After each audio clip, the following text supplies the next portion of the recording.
भगवा पार्टी नहीं चलेगा। दिल में बहुत बड़ी खड़ास है, जब तो वो ऐसे भड़के बैठे हैं और दिल में दर्द दबाए बैठे हैं। बड़े बड़े नाम को चेंज कर रहे हैं। अब वो कह रहे हैं कि ताजमहल का नाम बदलूंगा। सारे क्या हो गया बंगाल? सिर्फ इसने हमारे दो का काम किया है। नमस्कार, आप देख रहे हैं सोशल न्यूज़। अब यूपी चुनाव जो है वो लगातार पास आता जा रहा है। ऐसे में यूपी में गर्मा गर्मी पार्टीज़ हैं उनमें देखने को मिल रही है। बीजेपी से अभी योगी आदित्यनाथ दिल्ली भी गए थे। शायद ये भी बताया जा रहा है, बात तो पूरी बाहर नहीं आई, लेकिन ये बताया जा रहा है कि आने वाले 2022 चुनाव को लेके वो पीएम मोदी और अमित शाह से उन्होंने बात की और उसी को लेके रणनीति बनाई। लेकिन जनता जो है वो दूसरी तरफ क्या सोच रही है, जनता के दिमाग में क्या है। और लगातार इस बीच ये भी देखा गया कि पार्टियां जो है वो हिंदू मुस्लिम भी कराती रहीं। कई बार जातियों को लेके भी वोट डाले गए और अब जो है एक ट्रेंड चल चुका है कि जातिवाद पे जो चुनाव हो रहा है वो जातिवाद को लेके हो रहा है। यहाँ हमारे साथ मुस्लिम समुदाय के लोग हैं, उनसे जानने की कोशिश करेंगे कि ये क्या सोचते हैं, इनके हिसाब से क्या बीजेपी ने काम किया और कौन सी पार्टी बेहतर है, कौन सी पार्टी ने क्या काम किया। सारी चीज़ों पे बात करेंगे, बने रहिएगा हमारे साथ। सबसे पहले मैं आपसे जानना चाहूँगा कि आपके हिसाब से कौन सी पार्टी यूपी में, आपने देखा होगा अब तक कई पार्टियां आ चुकी, मायावती की बात करेंगे, अखिलेश यादव की बात करेंगे और अब योगी जी भी लगातार काम कर रहे हैं, तो कौन बेहतर है आपके हिसाब से? हमारे हिसाब से बेहतर अखिलेश यादव जी का ही कुछ रूप मेरे को रखता हुआ दिखाई दिया है और मैं यही चाहता हूं कि अगर उनका हाथ हमारे साथ में है तो बेशक वो इस यूपी का कल्याण करके दिखाएं और हम उनका साथ पूरा देंगे जब हमारी तकलीफ को वो समझेंगे। हमारी आवाज़ बेशक वहाँ पहुँच रही होगी। हम उनसे ये कहना चाहेंगे, आपने इतना हमारे लिए थोड़ी सी अपनी मेहनत करी है और रंग दिखाया है, तो आगे भी आपकी कोशिश रहेगी और आगे भी हम आपके साथ देंगे। यही सम्मान यूपी का है और यही धन्यवाद आपको करते हैं। इसका मायावती ने भी तो काम किया, मायावती भी लगातार, लेकिन अभी तक वो मैडम का जो उन्होंने किया, मुझे अभी तक तो कुछ खबर अब उनकी मिली नहीं, लेकिन अभी तक जो मेन बात सामने आती है खुलकर वो अखिलेश यादव की ही आती है कि वो ही उन्होंने बात को अपनी सप्लीमेंट किया और समझा बात को। अच्छा, योगी जी क्यों नहीं? योगी जी, अगर आप अखिलेश यादव की बात कर रहे हैं तो योगी जी भी तो काम कर रहे हैं। अखिलेश यादव जी सर की तो बात ये थी कि उन्होंने अगर वहाँ तक आवाज़ पहुँचाई तो वहाँ तक उन्होंने पहुँची आवाज़, लेकिन उस पर ओके क्यों नहीं करा? जब उन्होंने कहा कि मैं सबका सम्मान करूँगा, तो आपने सम्मान की कोई बात, कोई झलक दिखाई? आप दिखाते तभी तो यकीन दिल में उतरता। तभी योगी जी, हाँ। अब अखिलेश यादव जी की कुछ बातें मेरे समझ में आई। कुछ लोग बातें करते हैं कि हाँ अखिलेश यादव ने ये कर दिया, अखिलेश यादव ने स्टार्टिंग कर दी। हाँ ठीक है, उन्होंने करी है। तो क्या ये माना जाए कि एक तरीके से ये भी दिमाग में है लोगों के, और ये पार्टी बोलती है कि मुस्लिम समुदाय जो है वो बीजेपी के खिलाफ रहता है, लेकिन बीजेपी जो है वो देश हित पे काम करती है? क्या कहना चाहेंगे आप? मैं ये नहीं कहना चाहता, मैं ये नहीं कह सकता कि यूपी मुसलमानों के उसमें है सही काम में नहीं। बीजेपी अगर के वो भड़के हैं तो वो मुसलमान क्यों भड़के हैं? वो इसलिए ही भड़के हैं कि उनको गलत होता हुआ नजर आया है।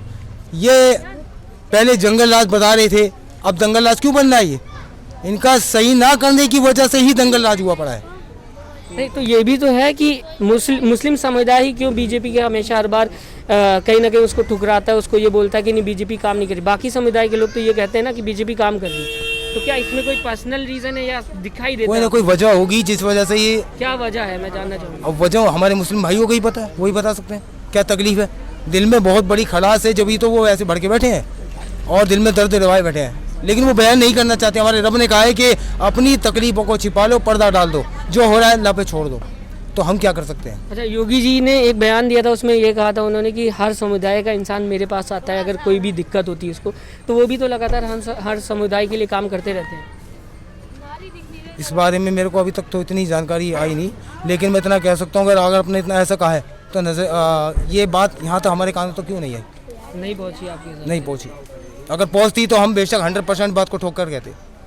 अच्छा, यूपी चुनाव आ रहा है, अब लगातार पार्टियों में तैयारियां शुरू हो गई हैं। आप लोगों ने क्या सोचा हुआ है कि इस बार यूपी चुनाव के लेके हम ये मुद्दा है इसको लेके वोट करेंगे? इस बार बदलाव, और बदलाव में समाजवादी पार्टी अखिलेश यादव की पार्टी आएगी और मुद्दा ये है महंगाई के खिलाफ, जातिवादी के खिलाफ, और जो ये राजनीति चल रहे हैं धर्म के खिलाफ। तो हम हिंदुस्तान में हिंदू मुस्लिम सिख ईसाई हम सब भाई भाई हैं।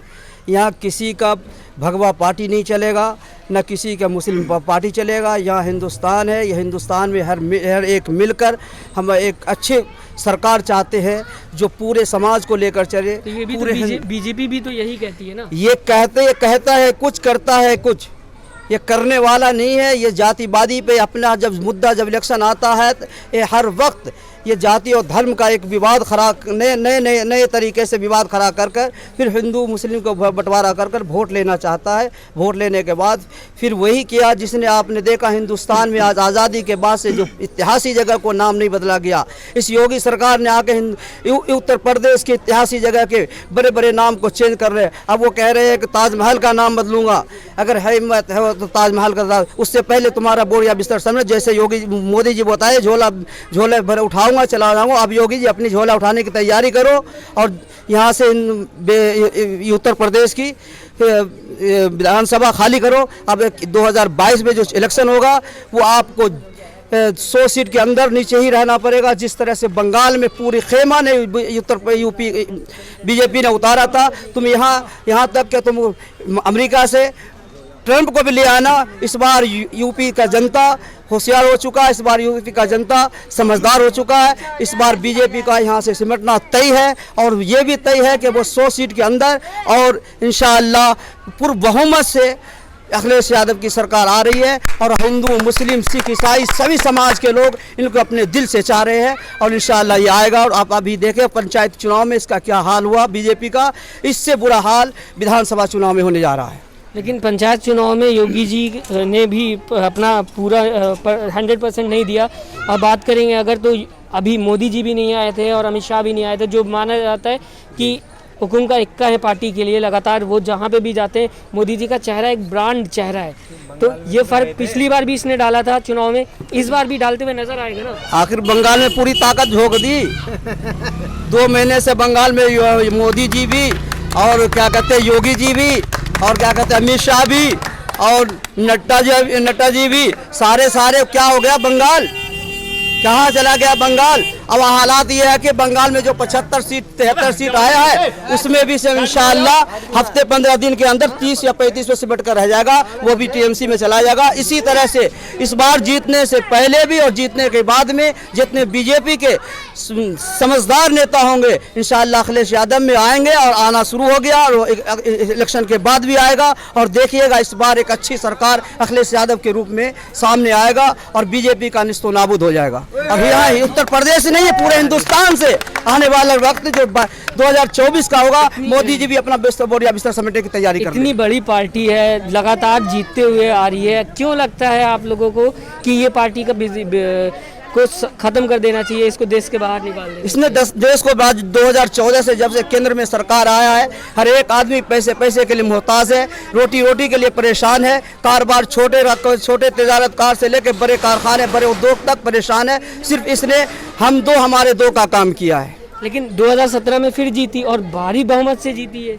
वो जीत गई। कुछ इनका हालात ऐसी है, सरकार इनकी है जहां इनकी राज सरकार है वहां बेईमानी किया जा रहा। बंगाल में उसकी सरकार नहीं थी, वहां नहीं चला। बिहार में उसकी सरकार थी, वहां बेईमानी चला, वहां डीएम को खरीदा गया। बहुत बड़ा इल्जाम लगा रहे हैं आप। हाँ, बहुत बड़ा इल्जाम। हम बिहार से ताल्लुक रखते हैं और हम देखे हैं कि बिहार में जिस तरह से ये बदनामी सरकार को जीते हुए उनको पार्टी को हराया गया, इसलिए कि वहाँ उनकी हुकूमत थी, उस डीएम को खरीदा गया।